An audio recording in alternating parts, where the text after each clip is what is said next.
हुँ, okay, अस्सलाम वालेकुम। अच्छा, मैंने एयर पोल्यूशन वाला चैप्टर दे रही थी, जी एनवायरमेंटल केमिस्ट्री, ठीक है? तो एनवायरमेंटल केमिस्ट्री में ना ज़्यादातर पेपर एसएलओ बेस्ड मैं आपको बताना चाह रही थी, क्योंकि हम क्या थी ना कि मुझे अप्रैल में ख़त्म करना है, ठीक है? तो अभी हम चैप्टर नंबर 13 पर पहुँच चुके हैं, तो फिर मैं एसएलओ बेस आपको करा रही हूँ ताकि जल्दी से ये ख़त्म हो। और वैसे भी इन चैप्टर्स में इतना कुछ है नहीं, बट अभी आप देख भी नहीं है लेक्चर्स, तो मुझे आइडिया भी नहीं है कि आप ये चैप्टर करना चाहेंगी कि नहीं। तो फिलहाल एयर पोल्यूशन मैं करा देती हूँ, वाटर पोल्यूशन स्किप करा के मैं आपको हाइड्रोकार्बन्स पर ले जाऊँगी, ठीक है। अब आज है मेरे ख्याल में 15 है, तो 15 डेज़ बाकी हैं हमारे पास, तो फिर मुझे ये सब कुछ कवर करना होगा इन दिनों में। तो I will try my best. Okay, अच्छा, एयर पोल्यूशन क्या होती है? अब एयर पोल्यूशन आपको पता है कि एयर की कंटेमिनेशन को एयर पोल्यूशन कहते हैं। मुख्तलिफ़ किस्म के डस्ट पार्टिकल्स का होना, स्मोक का होना एयर को पोल्यूट करता है। जब पोल्यूटेंट्स एयर के अंदर आ जाते हैं, फिर हम बचपन से प्राइमरी पोल्यूटेंट और सेकेंडरी पोल्यूटेंट भी पढ़ते आ रहे हैं। प्राइमरी पोल्यूटेंट्स क्या होते हैं? वो पोल्यूटेंट्स जो डायरेक्टली जो है वो किसी सोर्स से इमर्ज हो रहे होते हैं, जैसे कि हम हमारी जब हम कंबशन करते हैं, चाहे वो हम किसी भी प्रोसेस के लिए कर रहे हैं, हम मीथेन को बर्न कर रहे हों अपने स्टोव्स के अंदर, या फिर हम जो व्हीकल्स के अंदर स्मोक निकल रहा होता है, बाइक के पास से जो धुआं निकल रहा है, गाड़ियों के अंदर से जो धुआं निकल रहा है, इन सब के अंदर सल्फर डाइऑक्साइड, नाइट्रोजन डाइऑक्साइड, ठीक है, कार्बन डाइऑक्साइड, इस किस्म की गैसेज हैं जो हमारी एयर को पोल्यूट कर रहे हैं। फिर यही जो प्राइमरी पोल्यूटेंट है एटमॉस्फेयर में मौजूद वेपर्स के साथ, वाटर वेपर्स के साथ रिएक्ट करके सेकेंडरी पोल्यूटेंट्स में कन्वर्ट हो रहे हैं, ठीक है। तो ये एयर की पोल्यूशन कैसे काज हो रही है कि जो हमारी वेरियस सोर्सेज हैं, जैसे यहाँ पे आपकी बुक में बता रहा है, व्हीकल्स हो गए, इंडस्ट्रियल प्रोसेसेस हो गई, हमारे पावर प्लांट हो गए, ठीक है, ठीक है, वाइल्ड फायर्स हो गई, या डस्ट स्टॉर्म्स की वजह से प्राइमरी पोल्यूटेंट्स जो होते हैं वो डायरेक्टली इमिटेड। अब हम बता दे can be categorize into primary pollutants. ये प्राइमरी पोल्यूटेंट्स होते हैं जो डायरेक्टली इमिटेड होते हैं, और सेकेंडरी पोल्यूटेंट्स वो होते हैं जो केमिकल रिएक्शंस की वजह से आते हैं। तो अगर कोई आपसे प्राइमरी पोल्यूटेंट सेकेंडरी पोल्यूटेंट की डेफिनेशन पूछता है, तो आपको पता होना चाहिए जो डायरेक्टली सोर्स इमिट होते हैं वो प्राइमरी पोल्यूटेंट होते हैं, और जब प्राइमरी पोल्यूटेंट्स आपस में रिएक्ट करते हैं तो जो कंपाउंड्स बनाते हैं वो सेकेंडरी पोल्यूटेंट्स होते हैं। ये पोल्यूटेंट्स मिलकर एयर को पोल्यूट करते हैं, जिसको हम एयर पोल्यूशन कहते हैं। अभी किस किस किस्म के होते हैं, जैसे आप लिखे हुए पार्टिकुलर मैटर, पीएम, छोटे छोटे पार्टिकल्स के मैटर्स होते हैं। The particles suspended in there which can originated from combustion processes, construction and natural sources. जो डस्ट होती है बेसिकली, जैसे आप कहीं पे कोई पुरानी बिल्डिंग है उसको तोड़ा जा रहा है, तो जब उसको तोड़ा जा रहा होता है तो कितनी डस्ट आती है, ठीक है। या सड़क बन रही है तो खुदाई हो रही है, ठीक है, तो या कहीं पे ऊपर से क्रस्ट को फेंका जा रहा है नीचे, तो जो डस्ट बन रही होती है उसके अंदर जो छोटे छोटे पार्टिकल्स होते हैं उनको हम कहते हैं, ठीक है। Particular matter can enter respiratory system leading to respiratory and cardiovascular problems, ठीक है। एक बंदे को एलर्जी या डस्ट एलर्जी, तो उसको जो ये एलर्जीज पैदा हो जाती हैं, ठीक है, वो और मुख्तलिफ किस्म की दिल की बीमारियाँ, इस किस्म की प्रॉब्लम्स क्रिएट होती हैं। फिर आती है जी, आप खुद ही देखो अमेरिका में या स्पेशली चाइना में जब भी कहीं कंस्ट्रक्शन हो रही है तो वो पूरे एक डोम सा बना देते हैं ताकि डस्ट वहाँ से जो है वो डायरेक्टली सराउंडिंग में एनवायरनमेंट में जो है वो ना जाए, ठीक है। फिर आते हैं नाइट्रोजन ऑक्साइड। अब नाइट्रोजन ऑक्साइड जब फॉसिल फ्यूल्स को बर्न करते हैं या जब हम वेल्डिंग कर रहे होते हैं, ठीक है, एक सोर्स ये भी है, वेल्डिंग कर रहे होते हैं, वेल्डिंग करते वक्त जो स्पार्क निकल रही होती है वो स्पार्क एटमॉस्फेयर में मौजूद नाइट्रोजन को रिएक्टिव कर देती है। उस वजह से भी हमारे पास नाइट्रोजन की ऑक्साइड्स बनते हैं। व्हीकल्स पे इंडस्ट्रियल प्रोसेस से NOx स्मोक का भी वजह बनती है, रिस्पिरेटरी प्रॉब्लम्स भी बनाती है और एसिड रेन भी बनाती है। अब स्मोक का ऐसा कैसे बनती है, ये स्मोक वाले में मैंने आपको बताया था कि कैसे नाइट्रोजन डाइऑक्साइड रिएक्ट करता है ऑक्सीजन के साथ और नाइट्रोजन डाइऑक्साइड बनाता है, ठीक है। नाइट्रोजन ऑक्साइड और ऑक्सीजन आपस में रिएक्ट करता है, एटमॉस्फेरिक ऑक्सीजन नाइट्रोजन डाइऑक्साइड बनाते हैं। फिर सल्फर डाइऑक्साइड है, वो भी burning of fossil fuels, burning of coal से, ये भी आपके पास रिस्पिरेटरी प्रॉब्लम्स काज करती है, ठीक है, और रिएक्ट करती है वाटर वेपर्स के साथ और सल्फ्यूरिक एसिड बना देती है, जो एक एसिड रेन की वजह बनता है और हमारा इकोसिस्टम डैमेज होता है। फिर वोलेटाइल ऑर्गेनिक कंपाउंड्स क्या होते हैं, ये मैंने आपको पहले शायद स्मोक आपको ही पढ़ाई है मैंने, या आपको नहीं भी पढ़ाई, आई एम सॉरी, मैं भूल रही हूँ। बट स्मोक क्या होता है ये, और वोल्केनिक ऑर्गेनिक कंपाउंड क्या होते हैं, जैसे देखो अगर पेट्रोल है, पेट्रोल कहीं से एवेपोरेट हो गया है, या मेथनॉल एवेपोरेट हो गई है, बेंजीन एवेपोरेट हो गई है, प्रोपीन हो गई है, ये छोटे छोटे जो ऑर्गेनिक कंपाउंड्स हैं, ठीक है, ये जब एवेपोरेट होते हैं वोलेटाइल होते हैं ना बहुत जल्दी, इनको जैसे आप देखो अल्कोहल पैड जब आपको इंजेक्शन लगता है, डॉक्टर कहते हैं लगाओ, तो कैसा होता है, फ़ौरन से आपको ठंडा ठंडा फील होता है। क्यों वो ठंडा ठंडा फील होता है? क्योंकि वो एवेपोरेट हो रहा होता है। तो ये इनका एवेपोरेशन पॉइंट बहुत लो होता है, ये बहुत जल्दी एवेपोरेट हो जाते हैं, इसलिए इनको वोलेटाइल ऑर्गेनिक कंपाउंड कहते हैं। तो इस किस्म के कंपाउंड जो कोई बर्न नहीं हुए हुए हैं, पूरे पूरे पार्टिकल जो है वो आपके एटमॉस्फेयर का हिस्सा बन जाते हैं। तो यही जो नाइट्रोजन ऑक्साइड की वजह से आगे हमारे पास एटमॉस्फेयर में एक ऑक्सीजन एटम, जिसको हम नेसेंट ऑक्सीजन एटम कहते हैं, उसके साथ रिएक्ट करते हैं, और ये मतलब और मुख्तलिफ़ किस्म की रिएक्शन के बाद हमारे पास O3 ग्राउंड लेवल में O3 ओज़ोन को देखो, ओज़ोन स्ट्रेटोस्फेयर में पाई जाती है, जो हमारी बॉडी को यूवी रेडिएशन से और हमारी अर्थ को यूवी रेडिएशन से प्रोटेक्ट करती है। लेकिन अगर ये ग्राउंड लेवल में आ जाए तो ये एक प्लूटेंट है। तो मेजर कंपोनेंट ऑफ स्मोक है, ठीक है, O3 बनाती है, जो एक मेजर कंपोनेंट ऑफ स्मोक है। ये वोलेटाइल ऑर्गेनिक कंपाउंड ओज़ोन भी बनाते हैं, और ये मुख्तलिफ आपस में रिएक्शन करके पैन बनाते हैं। पैन एक ऑर्गेनिक कंपाउंड है, ठीक है, जो एक बहुत बड़ा क्या कहते हैं प्लूटेंट है, जिसकी वजह से ये स्मोक आती है, ठीक है। स्मोक क्या होती है, जो सर्दियों में लाहौर वगैरह में आप देखते हो पड़ जाती है, इसको स्मोक कहते हैं, ठीक है। फिर कार्बन मोनोऑक्साइड जो कंबशन की वजह से आती है, आपको पता है कि अगर carbon mono limited supply of oxygen में बर्निंग हो रही है तो कार्बन मोनोऑक्साइड बन जाती है। कार्बन मोनोऑक्साइड का एक सबसे बड़ा हैज़र्ड ये है कि हमारे रिस्पिरेटरी सिस्टम का हिस्सा बन जाती है, और एंड में किसी भी इंसान को डेथ का काज बनती है। जैसे कभी ऐसा होता है कि हमारा हीटर खुला रह जाता है, या कभी बर्निंग का प्रोसेस, हीटर आपने स्लो स्लो उसमें लगाया हुआ हो, तो सब कहते हैं कि ज़्यादा बंदे हैं रूम में और आपने हीटर को भी स्लो उसमें लगाया हुआ है, स्लो स्लो स्पीड की हुई है, तो कहते हैं कि थोड़ी एरिएशन होने दो ताकि फ्रेश ऑक्सीजन आए। अगर नहीं आएगी तो अल्टीमेटली ज़्यादा लोगों की डेथ हो जाएगी।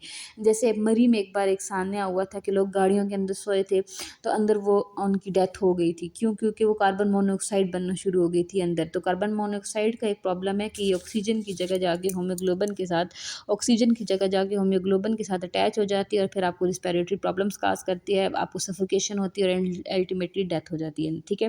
फिर ग्राउंड लेवल O3 बढ़ रहा है, जो हमें पता है volcanic organic compound, volatile organic compound की वजह से बन रहा है। देखो फ्राम जब ये वोलेटाइल ऑर्गेनिक कंपाउंड और NOx रिएक्ट करते हैं सनलाइट की प्रेजेंस में, तो एक O3 बनाते हैं, जो एक डैमेज करता है इकोसिस्टम को, ठीक है। फिर हैवी मेटल्स, हैवी मेटल जैसे कि मरकरी, लेड, प्लम्बम, ये सब जो है आपकी पानी का हिस्सा बनते हैं, ठीक है।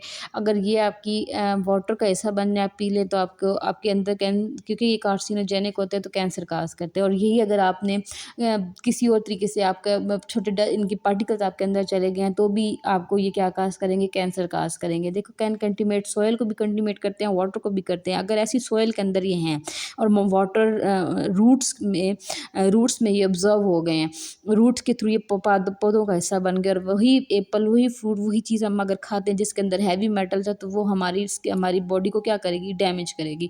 तो वो फूड चेन को डिस्टर्ब करते हैं, बहुत सारे हेल्थ इश्यूज होते हैं इनकी वजह से। फिर अमोनिया, ये हम एग्रीकल्चर के अंदर यूज़ करते हैं, एज अ फर्टिलाइज़र वो यूज़ करते हैं, ठीक है।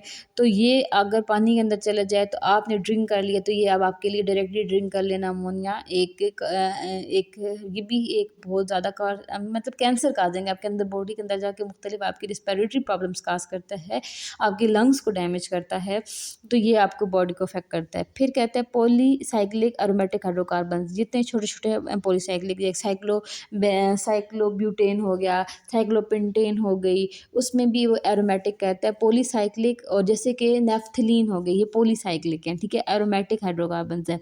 बेंजीन से रिलेटेड ऑर्गेनिक कंपाउंड जो होते हैं, जिनके अंदर बेंजीन होता है, ठीक है, ये सारे भी बहुत ज़्यादा इनकी इनकम्प्लीट कंबशन हो, जैसे बेंजीन की हो जाए, टोलिन की हो जाए, फिनॉल की हो जाए, इनकी इनकम्प्लीट कंबशन हो जाए, ठीक है, ये कोई तो ये ऑयल के अंदर भी होते हैं, कोल के अंदर भी होते हैं, तो ये इन्वायरमेंट के अंदर जाते हैं और बहुत ज़्यादा टॉक्सिसिटी काज करते हैं, ये कार्सिनोजेनिक हैं, ठीक है, पार्टिकल्स को बनाते हैं। उसके बाद CFCs आती हैं, जिन्हें क्लोरोफ्लोरोकार्बन्स कहते हैं, जो सबसे ज़्यादा हमारे एयर सोल्स और रेफ्रिजरेटर्स में यूज़ होती थी। अब रेफ्रिजरेटर्स में, एडवांस रेफ्रिजरेटर्स में इसको रिप्लेस किया जा रहा है। पहले हमारे रेफ्रिजरेटर्स में, हमारे एयर कंडीशनर्स में इसको यूज़ किया जाता था। ये एक CFC जो है एटमॉस्फेयर में जाके क्लोरीन को डिस्ट्रॉय करती है, और ये क्लोरीन, जब एक क्लोरीन डिस्ट्रॉय होता है तो ये इतने ऑक्सीजन मालिक्यूल्स को आगे से डिस्ट्रॉय करता है। ये पूरा एक साइक्लिक रिएक्शन है, जिसको हम ओजोन डिप्लीशन में यूज़ करते हैं। बेसिकली ये CFCs जाके क्या करते हैं, ये जाके क्लोरीन को रिएक्ट कराते हैं, और क्लोरीन आगे एटमॉस्फेयर में मौजूद जो ओजोन, स्ट्रेटोस्फेयर में मौजूद ओजोन को डैमेज करता है। इनके यूज़ की वजह से अर्थ में ओजोन होल, जिसको हम ओजोन डिप्लीशन कहते हैं, ओजोन होल आ गया, जिसकी वजह से बहुत सी हार्मफुल रेडिएशन अब अर्थ तक पहुँच रही हैं, इसलिए अब इसको रिप्लेस कर दिया गया है। तो ऐसी चीज़ें जिनके अंदर क्लोरोफ्लोरोकार्बन्स पाए जाते हैं, वो एयर को पोल्यूट करते हैं, ठीक है। अभी देख लेते हैं ऐसी ये सिंथेटिक कंपाउंड है जो कॉमनली यूज़ रेफ्रिजरेटर्स में हो रहा था और प्रोपेलेंट में और प्रोडक्शन में यूज़ हो रहा था। Become pollutant due to ability to reach the upper atmosphere, ये बहुत जल्दी उड़ के अपर एटमॉस्फेयर यानी ट्रोपोस्फेयर को भी क्रॉस करता हुआ स्ट्रेटोस्फेयर में चला जाता है, जहाँ पे ये ओजोन के मॉलिक्यूल्स को ब्रेक करता है, लीडिंग टू ओजोन लेयर की थिनिंग कर रहा है, पतला कर रहा है। दिस डिप्लीशन, ये जो जोन की डिप्लीशन है, ये हार्मफुल यूवी रेडिएशंस को अलाउ करते हैं कि वो अर्थ पर आएँ और अर्थ स्किन कैंसर्स वगैरह काज करती हैं। ठीक है, आपको ये चीज़ें तो बेसिक पता ही होंगी ना कि स्ट्रेटोस्फेयर अर्थ की 4 लेयर है, 1 2 3 एंड 4 इस चैप्टर में था, बट आपके पेपर पॉइंट ऑफ व्यू से इसको एक्सक्लूड कर दिया। पहली है ट्रोपोस्फेयर जिसमें हम लोग रहते हैं 11 किलोमीटर तक है। ठीक है, फिर उसके बाद 50 किलोमीटर तक स्ट्रेटोस्फेयर है, फिर उसके बाद ट्रोपोस्फेयर और मीजोस्फेयर है। ठीक है, थर्मोस्फेयर सॉरी मीजोस्फेयर और थर्मोस्फेयर। थर्मोस्फेयर सबसे लास्ट वाली है, बीच में ट्रोपोस्फेयर है, अब ये स्ट्रेटोस्फेयर है। ठीक है, फिर इनकी टेम्परेचर रेंजेस भी हैं, ये आपके यहाँ पर बताया हुआ है। ये देखो, सबसे पहले हमारे पास ट्रोपोस्फेयर है जो 11 to 12 किलोमीटर तक है। अब यहाँ पे टेम्परेचर जैसे जैसे हम ऊपर जाते हैं डिक्रीज करता जाता है। फिर स्ट्रेटोस्फेयर है जो अप टू 50 किलोमीटर है। ठीक है, इसके अंदर ही हमारे पास ओजोन लेयर भी आती है जो यूवी रेडिएशन को कम करती है। ऊपर की तरफ जाते हैं तो इसका टेम्परेचर बढ़ता है। फिर मीजोस्फेयर है। ठीक है, इसके अंदर जब हम मजीद ऊपर, ये कहीं पे टेम्परेचर घट रहा है, कहीं पे बढ़ रहा है और इसकी मुख्तलिफ रीजंस हैं। ठीक है, बट आपको मेन पता होना चाहिए कि अर्थ का जो इर्द गिर्द एटमोसफेयर का एनवेलप है वो 4 लेयर्स में डिवाइडेड है, ट्रोपोस्फेयर, स्ट्रेटोस्फेयर, मीजोस्फेयर और थर्मोस्फेयर। सबसे हॉटेस्ट वन थर्मोस्फेयर है। ठीक है, ओके, फिर हम क्या बात कर रहे थे, हम ये बात कर रहे थे कि ये ओजोन को जाके वो करे। देखो यहाँ पे वो बता रहे हैं 1980 और 1980 में हमें एक होल सा नज़र आया था ओजोन के अंदर। ठीक है, जिसकी वजह से हमें पता चला कि बहुत ज़्यादा ग्लेशियर्स भी पिघल रहे हैं और ये क्योंकि बहुत ज़्यादा यूवी रेडिएशन वहाँ से इंटर हुई हैं, अब इनको रिप्लेस कर दिया गया। आगे हम आते हैं तो आपका जो टॉपिक है वो स्मोक है। तो स्मोक क्या है, ये एक स्मोक दो वर्ड से मिलकर बना है। स्मोक मीन्स स्मोक से, और दूसरा है ये जी मीन्स के जब फोग, ठीक है, फोग के ओग और स्मोक और फोग से मिलकर बना है। फोग और स्मोक जब आपस में मिलती हैं तो वो स्मोक बनाती हैं जो येलोइश कलर की अपेयरेंस होती है। इसकी डस्टी डस्टी सी फील होती है। इसमें आपकी, जब आप स्मोक में जाते हो तो आपकी आइज़ बर्न होती हैं।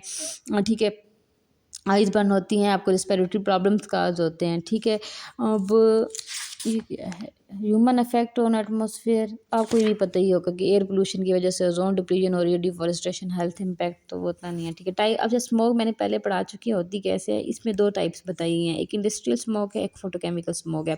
फोटोकेमिकल स्मोक क्या होता है, ये उस टाइप का स्मोक है जो अर्बन एरियाज में पाया जाता है। बेसिकली फोटोकेमिकल स्मोक कब होता है, जब प्राइमरी पोल्यूटेंट एटमॉस्फेयर में जाते हैं और in the presence of sunlight आपस में रिएक्ट करते हैं, तो उसकी वजह से जो हमारे पास स्मोक पैदा होती है। जैसे गाड़ियों में कंबशन हुई है, गाड़ियों का धुआं निकल रहा है, इस किस्म की जो चीज़ें हो रही हैं उनकी वजह से जो पोल्यूटेंट आ रहे हैं वो, और जैसे मैंने कहा कोई पेट्रोल खुला रह गया है या कोई और किसी वजह से और कोई भी volatile organic compound earth atmosphere में चला गया, अब ये और जो प्राइमरी पोल्यूटेंट है आपस में सनलाइट की प्रेजेंस में रिएक्ट करते हैं। ठीक है, तो उसकी वजह से जो भी ओजोन बनती है बेसिकली। ठीक है, ओजोन बनती है, तो ये क्या है, ये फोटोकेमिकल स्मोक होती है। क्योंकि फोटो मीन लाइट और केमिकल्स मीन केमिकल, यानी लाइट की प्रेजेंस में जब केमिकल्स आपस में रिएक्ट करते हैं उसके नतीजे जो स्मोक बनती है उसको फोटोकेमिकल स्मोक कहते हैं। एक होती है इंडस्ट्रियल स्मोक, ये येलोइश कलर की होती है, ब्राउनिश, इसके जो पार्टिकल्स हैं ये ब्लैक स्मोक कहलाते हैं। ठीक है, ये इंडस्ट्रियल स्मोक होती है। अब इंडस्ट्रीज में कोयला जलाते हैं या जंगलात में जब बड़े बड़े जंगलात को आग लग जाती है तब काला धुआं पैदा होता है, अगर आपने नोट किया हो।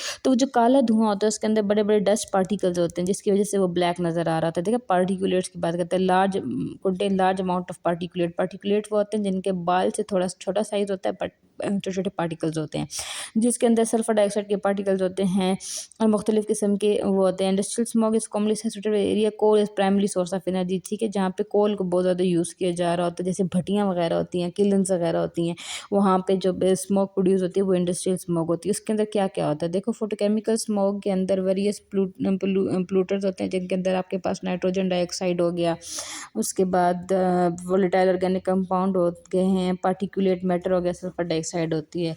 अब मैग्नीशियम भी वो बता रहे हैं, नाइट्रोजन डाइऑक्साइड सनलाइट की प्रेजेंस में नाइट्रोजन ऑक्साइड और नाइट्रोजन एक नेसेंट ऑक्सीजन एटम में कन्वर्ट होती है। ये नेसेंट ऑक्सीजन एटम आगे ऑक्सीजन एटमॉस्फेयर में मौजूद ऑक्सीजन के साथ रिएक्ट करता है और ओजोन बना देता है जो कि एक प्लूटेंट है, सेकेंडरी प्लूटेंट है। फिर एक और चीज़ देखो क्या होती है, ये जो नाइट्रोजन ऑक्साइड है, नाइट्रोजन ऑक्साइड और ओजोन फिर सनलाइट की वजह में आपस में रिएक्ट करते हैं, नाइट्रोजन डाइऑक्साइड और ऑक्सीजन एटम बनता है। जो फिर ये नाइट्रोजन, अब पता है एक साइकिल चलता है, अभी नाइट्रोजन ऑक्साइड बना ना, फिर ये सनलाइट तो आ ही रही है, ये फिर टूट जाएगा, ये फिर टूट जाएगा, टूटने के बाद इसका एक ऑक्सीजन इस O2 के साथ रिएक्ट करके फिर O3 बनाएगा, तो ये साइकिल तो चलते ही रहता है। अब ये जो नाइट्रोजन डाइऑक्साइड है ये वोलेटाइल ऑर्गेनिक कंपाउंड के साथ रिएक्ट करके पैन बनाता है। पैन मैंने आपको बताया ना, एक ऑर्गेनिक कंपाउंड है जो कि हाईली टॉक्सिक है। अब ये और ये वोलेटाइल अल्काइल रेडिकल आपस में दोबारा NO2 बनाते देते हैं, मुख्तलिफ और दूसरे अदर प्रोडक्ट भी बनते हैं। पैन स्टैंड फॉर पर ऑक्सी एसिटाइल नाइट्रेट, जो कि एक हाईली क्या है कॉन्टेमिनेंट, ये बहुत सालों तक रहता है और ये बहुत एक इसकी लाइफ 1000 ईयर तक होती है और ये बहुत सारे मॉलिक्यूल्स को डैमेज करता है।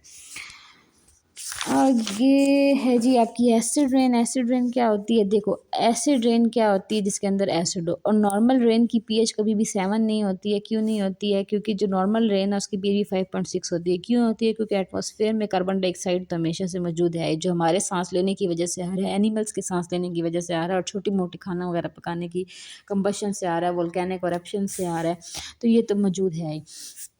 तो ये जब वाटर के साथ रिएक्ट करता है, कार्बोनिक एसिड बनाता है, तो इसकी वजह से क्या होता है कि थोड़ी बहुत वाटर की नॉर्मल रेन एसिडिटी की तरफ जाती है, और उसकी पीएच 7 नहीं होती बल्कि उसकी पीएच 5.6 होती है।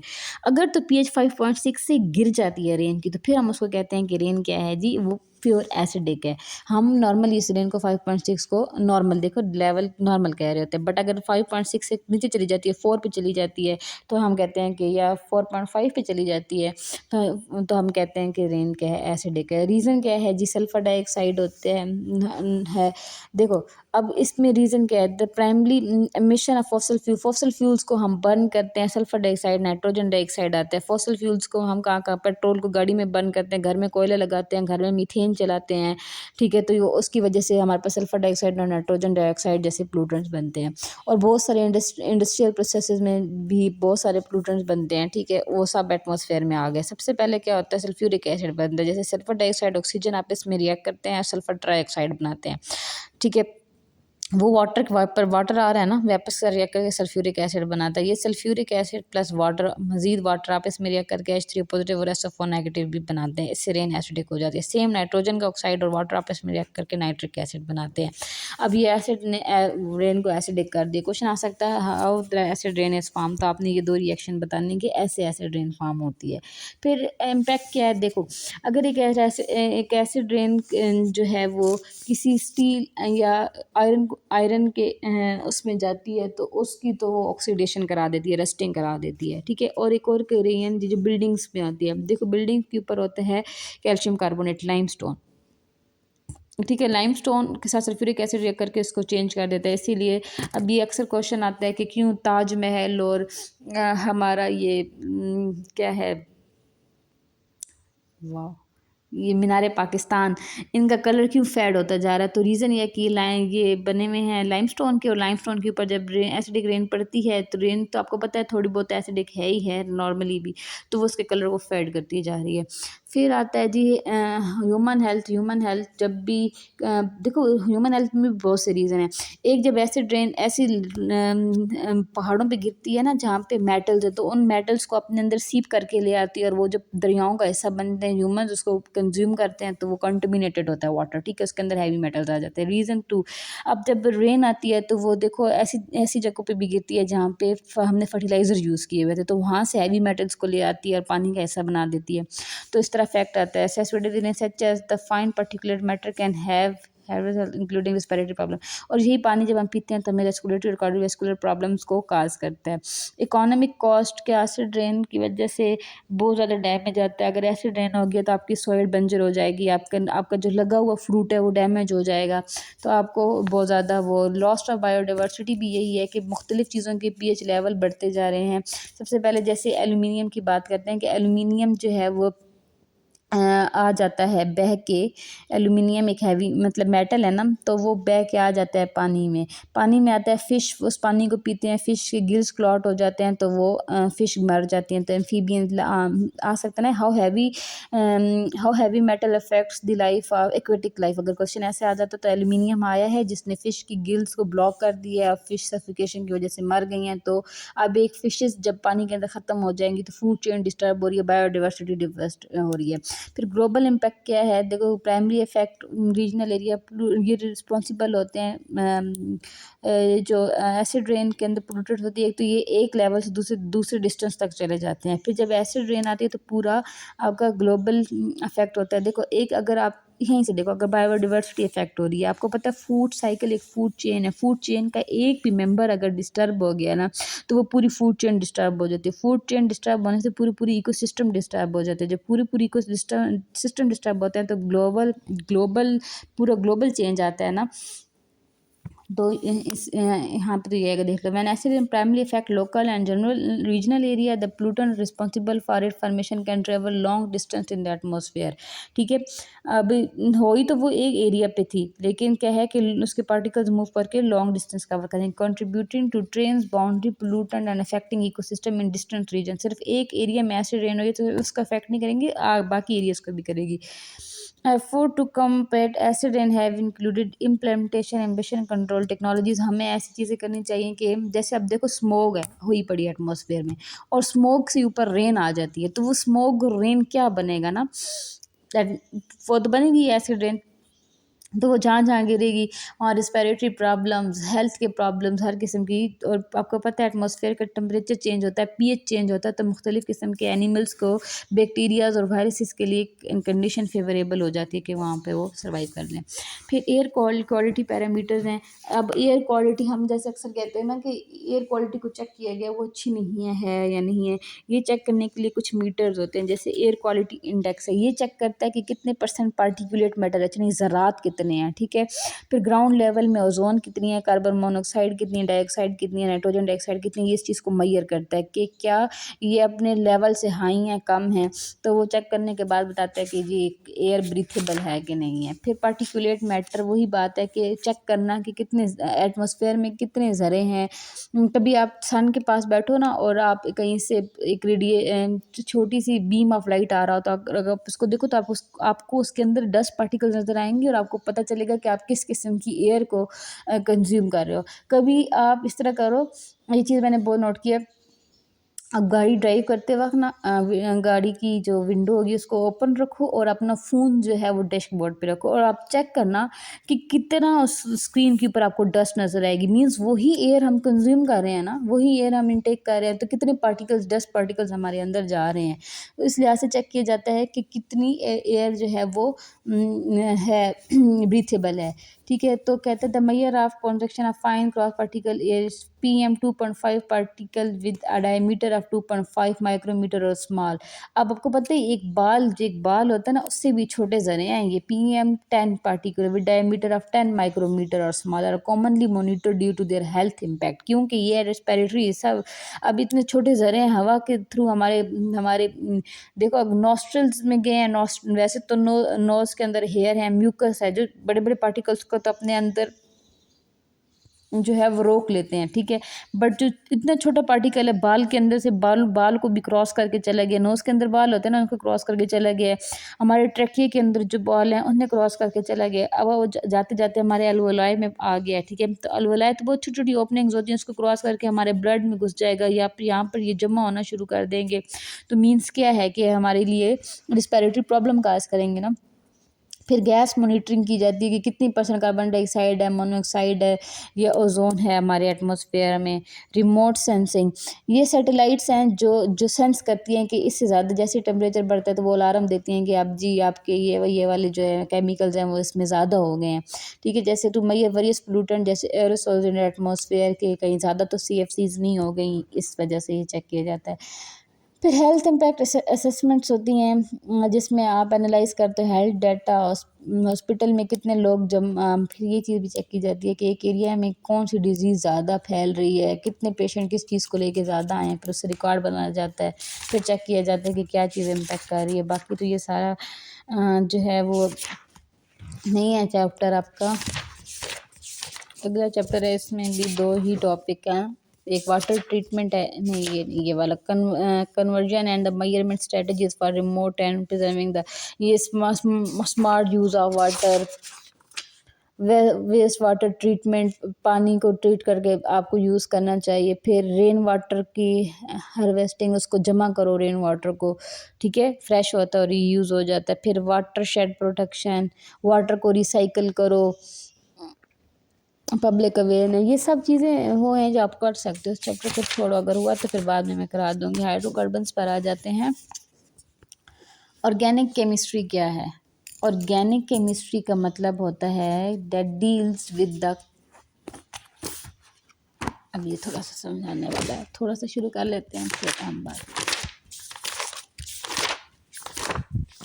और कुछ पेज बाकी भी है क्या इसमें? तो फिर ओके, ऑर्गेनिक केमिस्ट्री क्या है? Chapter number 15।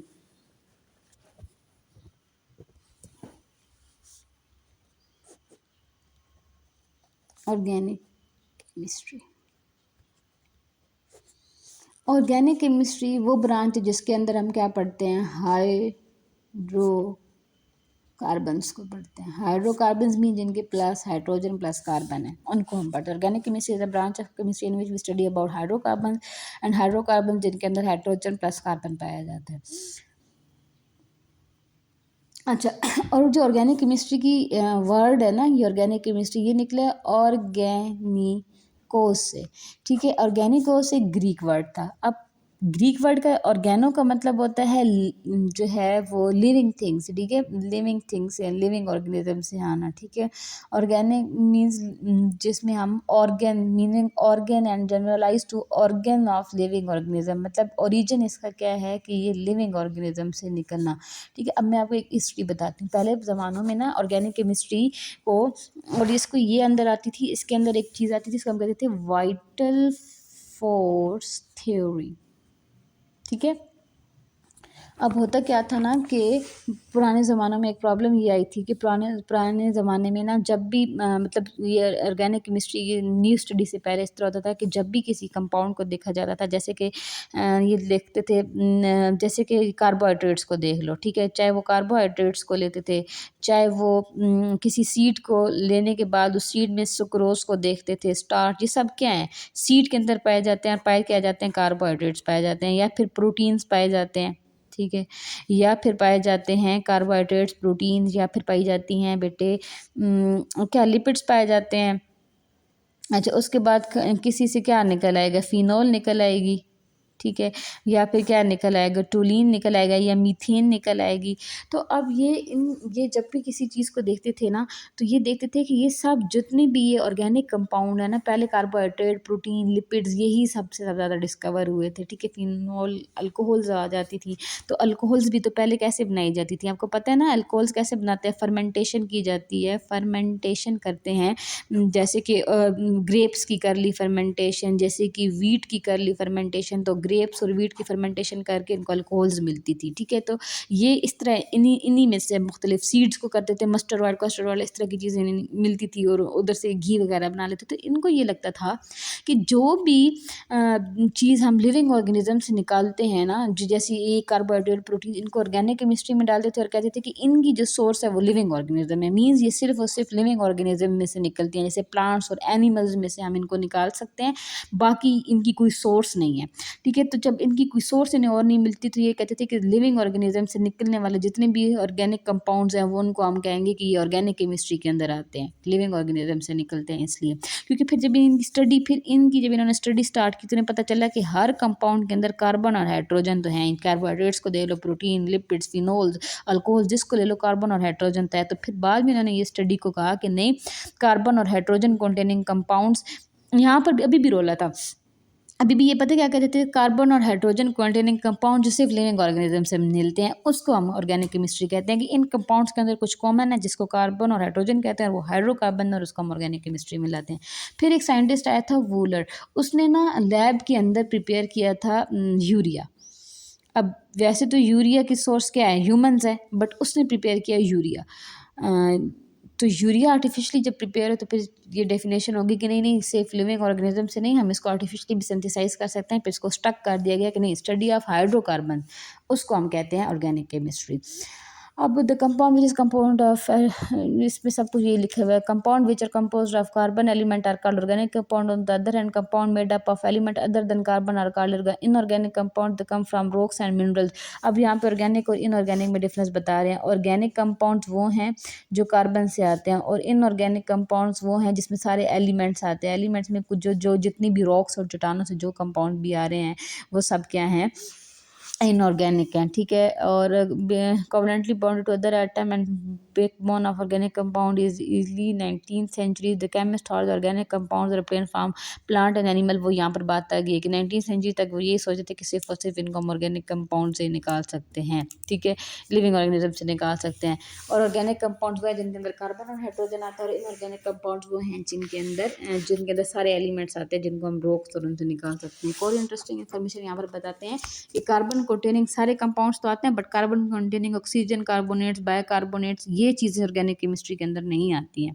जैसे कार्बन डाइऑक्साइड, कार्बन मोनोऑक्साइड, हाइड्रोकार्बोनेट्स, ठीक है, साइनाइड्स, ये सब क्या हैं, और इनऑर्गेनिक कंपाउंड, ये ऑर्गेनिक केमिस्ट्री के अंदर नहीं आता। आप सब carbon containing compounds organic chemistry के अंदर नहीं आते हैं। इसलिए मैं बच्चों को क्लियर कर देती हूँ कि कार्बन कंटेनिंग कंपाउंड्स को आप ऑर्गेनिक केमिस्ट्री ना को, carbon plus hydrogen containing compound और carbon plus hydrogen containing compound.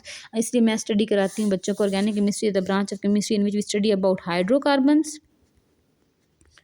Hydrocarbon and their derivatives, और उनके ड्राइवेटिव्स को। अब ड्राइवेटिव्स से मुराद मेरा क्या है, देखो अब मुझे पता है कि CH4 एक ऑर्गेनिक कंपाउंड है, इसका एक हाइड्रोजन को रिप्लेस करके मैं इसको अगर क्लोरीन के साथ रिएक्ट करा देती हूँ तो ये CH3Cl हो जाएगा। तब ये CH3Cl एक कंपाउंड है जो CH4 से ही ड्राइव हुआ है, तो ये है हाइड्रोकार्बन और ये है इसका ड्राइवेटिव। तो study of hydrocarbon and their ड्राइवेटिव।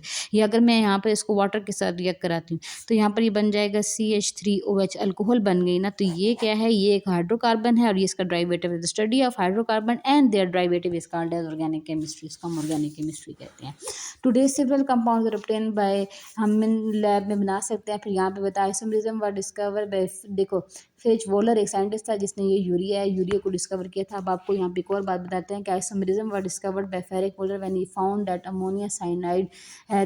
अब आगे आपको फार्मूला के बारे में बताने जा रहे हैं। Some chemist thought that some vital force, और ये वाइटल फोर्स थ्योरी की बात आ गई जो वोलर से पहले थी। Some chemist thought that some vital force have transform, और इन्हें ये पता नहीं था ना कि ये आ कहाँ से रहे हैं कंपाउंड, तो वो ये कहते थे कि ये ऑर्गेनिक कंपाउंड्स को हम लिविंग ऑर्गेनिज्म के अंदर से लेते हैं और इस लिविंग ऑर्गेनिज्म के अंदर इनको प्रोड्यूस कर रही है कोई एक बहरूनी कुव्वत जिसको हम नहीं पहुंच सकते। वो बहरूनी कुव्वत हमें पता है अल्लाह ताला है, अल्लाह ताला ने ये सब कंपाउंड्स बनाए थे, बट उन्हें तो समझ नहीं आती थी कि सोर्स क्या है कार्बन नाइट्रोजन की, कैसे कार्बोहाइड्रेट्स बन रहे हैं कैसे। तो वो कहते थे कि इनके अंदर वो कंपाउंड्स हैं जिनको कोई वाइटल फोर्स बना रही है, कोई कुदरती ताकत, ठीक है। Vital force will have transfer, जिसने किसी वाइटल फोर्स ने इनको ट्रांसफर कर दिया है इसके अंदर। फिर वोलर ने कहा कि नहीं नहीं हम इसको लैब में भी बना सकते हैं, और यहाँ पे कोई भी बात नहीं है। फिर आगे आ जाते हैं कार्बन कैटिनेशन क्या होती है, कैटिनेशन तक बता देती हूँ, फिर आगे इंपॉर्टेंस ऑफ ऑर्गेनिक केमिस्ट्री बाद में करेंगे। अब मैंने एक बात ये कि हाइड्रोकार्बन एंड देयर डेरिवेटिव, अब देखो कहाँ पूरे पीरियोडिक टेबल के सारे एलिमेंट्स इंक्लूडिंग कार्बन को हम इनऑर्गेनिक केमिस्ट्री में पढ़ते हैं। कहाँ सिर्फ कार्बन और हाइड्रोजन का आपस में मिलाव होने की वजह से एक अलग ब्रांच बना दिया जहाँ पे हमारे पास मिलियंस ऑफ ऑर्गेनिक कंपाउंड्स हैं अब तक डिस्कवर हो चुके हैं। सिर्फ कार्बन और हाइड्रोजन के आपस में मिलने और आपस में रिएक्शन करने से हमारे पास मिलियंस ऑफ ऑर्गेनिक कंपाउंड्स आ गए हैं। तो ये क्यों है, क्योंकि कार्बन की कुछ प्रॉपर्टीज़ हैं जिसकी वजह से कार्बन ऐसे रिएक्ट करता है कि वो फिर मिलियंस ऑफ कंपाउंड बनते हैं। एक को हम कहते हैं जी कैटिनेशन। कैटिनेशन क्या है, कैटिनेशन का मैं कहती हूँ जी self linking ability, self linking ability का मतलब है कि कार्बन का कार्बन के साथ खुद ही बॉन्ड बना देना, ठीक है, ठीक है, चेन्स बनाता है ना कार्बन अपने साथ, जैसे एक कार्बन दूसरे कार्बन के साथ अटैच हो सकता है। देखो कार्बन के एक बात है कि कार्बन ने हमेशा कितने बॉन्ड बनाने होते हैं, 4 बॉन्ड बनाने होते हैं। तो ये 4 बॉन्ड कार्बन 1 2 3 3 बॉन्ड भी आपस में बना सकते हैं, 1 2 2 बॉन्ड भी बना सकते हैं, सिंगल बॉन्ड भी बना सकते हैं। कार्बन अपने साथ दूसरे कार्बन के साथ चारों बॉन्ड भी बना सकता है, ठीक है, देखो इधर भी कार्बन लग गया, इधर भी कार्बन, इधर भी, तो चारों बॉन्ड। तो कार्बन की जो प्रॉपर्टी है सेल्फ लिंकिंग, खुद के साथ लिंक कर लेना और लॉन्ग चेन्स बना लेना, खुद के साथ लिंक करके ये लॉन्ग चेन्स बना सकता है, थाउजेंड्स ऑफ कार्बन एक साथ अटैच हो सकते हैं। इस एबिलिटी को, सेल्फ लिंकिंग एबिलिटी को हम कैटिनेशन कहते हैं। ये एक रिस्पॉन्सिबल एक्ट है कार्बन का, जिसकी वजह से पूरी एक क्लास को लेके बैठा हुआ है। The word catenation come from Greek word कैनिटा which means chain. The ability of atom to form long chain is called catenation. There are some other element which show the limited degree, जो इसी family member है। ऊपर अब carbon पाया जाता है ना, नीचे सिलिकॉन पाया जाता है। सिलिकॉन भी समहाउ कैटिनेशन शो करता है कि सिलिकॉन के एटम सिलिकॉन के साथ जुड़ते हैं, बट इसलिए सिलिकॉन ऑक्सीजन सिलिकॉन ये बनता है तो हमारी रेत बनती है, ठीक है। सिलिकॉन भी कुछ हद तक और सल्फर भी कुछ हद तक कैटिनेशन शो करता है, बट जितनी स्ट्रॉन्ग ये शो करता है उतनी शो नहीं करते। फिर इंपॉर्टेंस ऑफ कैटिनेशन क्या है, catenation of carbon making double and triple bond बता दिया है। Kinetic stability of organic compound, attachment of carbon with other element. Carbon देखो, कार्बन अपने साथ भी अटैच हो गया, कार्बन अदर एलिमेंट के साथ भी अटैच हो गया, कार्बन अपने साथ डबल ट्रिपल बॉन्ड भी बना सकता है। और दूसरी बात ये देखो, कार्बन का कार्बन के साथ जो बॉन्ड है ये कोवेलेंट बॉन्ड है। Covalent bond mean strong bond है, ठीक है। कार्बन का ऑक्सीजन के साथ कोवेलेंट बॉन्ड है, कार्बन और हाइड्रोजन का आपस में कोवेलेंट बॉन्ड है, तो ये कोवेलेंट बॉन्ड बनाते हैं जो कि स्टेबल होते हैं। ठीक है, carbon show catenation because of tendency to make carbon carbon bond stable structure molecule mass presence of multiple bond attachment, वही वाली बात की मल्टीपल बॉन्ड है, मल्टीपल ये अटैच कर सकते हैं तो ये एक स्ट्रॉन्ग वो बना सकता है। अब फिर बाकी ये मॉलिक्यूलर फार्मूला ये कल कराऊंगी मैं।